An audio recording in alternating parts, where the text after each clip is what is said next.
So most GTM engineers that I know are sleeping on Perplexity.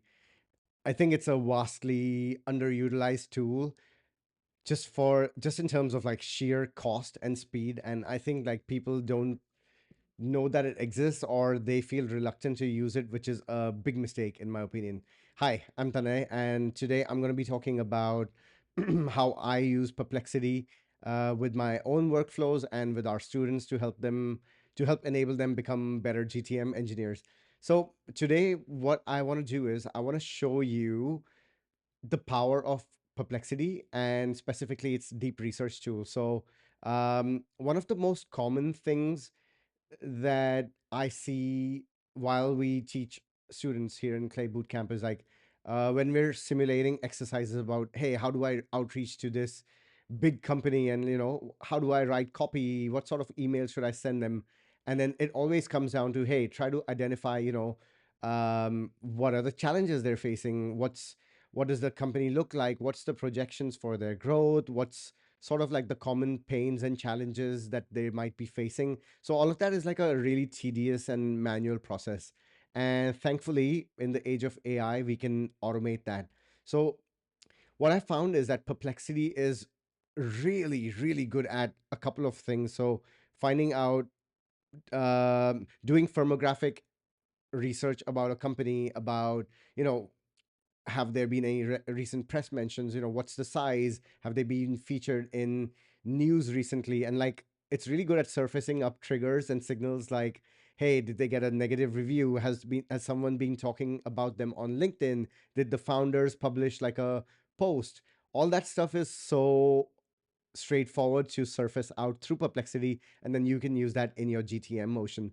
So what I've done is I've completely automated that process through a mixture of Clay and n8n, and I would love to show you how that works in this tutorial video right now.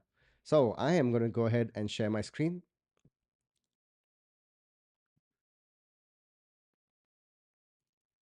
So first of all, let me show you what deep research and Perplexity looks like.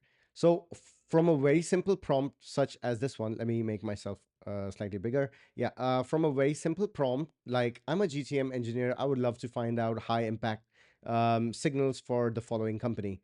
And so I just ran this as an example, just for my own company, which is the place where I work, Clay Bootcamp. So what it did was, if you take a look at the steps, it's insane how much data it consumed and ingested to come up with the research. So it found our official website, it found our founders LinkedIn, it found our YouTube videos, it found our experts listing page on the official Clay website, and it reasoned through step by step, even checked out a couple of like our students spotlights on YouTube. It found our Upwork account where Nathan was hiring for people, and all of these sources, it reasoned through all of them, and it was able to create an amazing research report on our company, the pain points and triggers that we feel. And because of the fact that I work here, I know like some of these are operational priorities for Nathan as well. So manual operations, coach recruitment and training.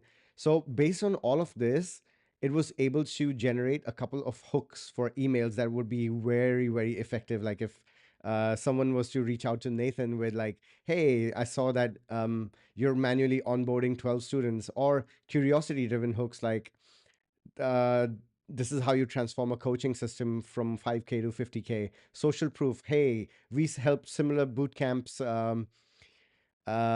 increase capacity without hiring more coaches, stuff like that. So that's actually kind of the exact same GTM motions I would send if I was doing outreach to Clay Bootcamp. So I hope that up until this point you found out the value of like using Perplexity in your as a part of your research decisions, at least as a signal, or at least as a weighted average of like the decisions that you take to create your orchestration and GTM motions. So now let's dive into how this works from a technical point of view. So inside of Clay, I've got a very simple company table. So let's just say this is my ICPs, my ICP companies. All I really need to do very deep research on these companies is literally just their domain name. That's all. So what I can do is I can start a HTTP post here to N8N that simply passes on the domain of my prospect, which is this one. Let's say it's emyth.com, that famous book.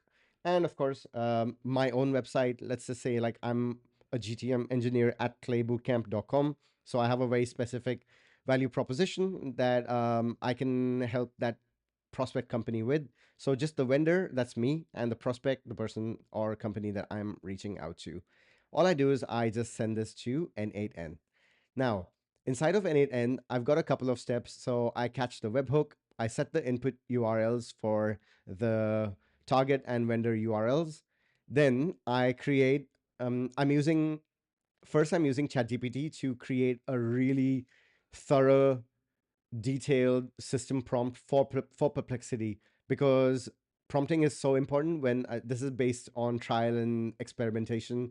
In Perplexity, I found that the better you prompt it, the better the results are, which is I guess that's true of any LLM. But I have GPT-4o create the prompt for me first. So it runs through all of my stuff, and then it creates a really good prompt that that Perplexity can follow. Then I send that prompt over to Perplexity, and then from there, Perplexity creates a big detailed report of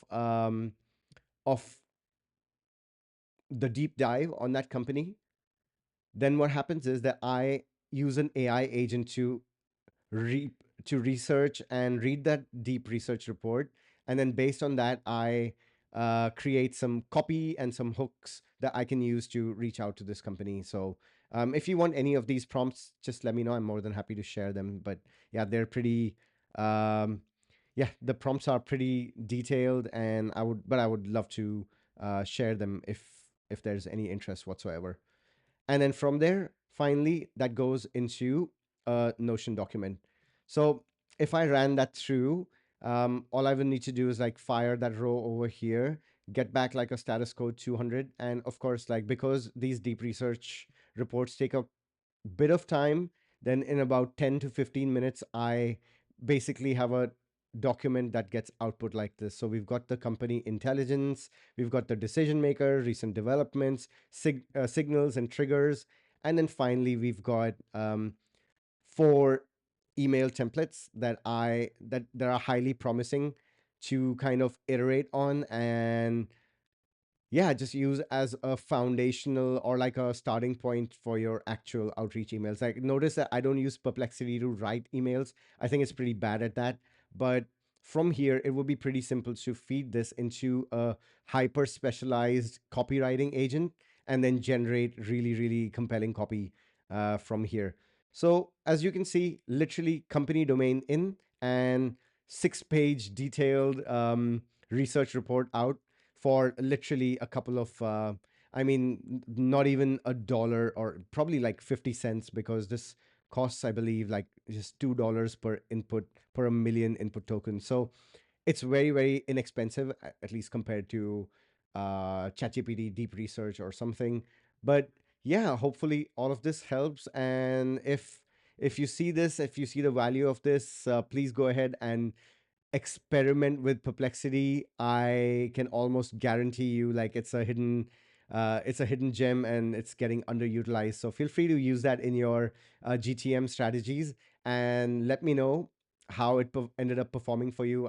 I would be so curious to hear if you were able to use that in your workflows. All right, I'll see you on the next tutorial. See ya.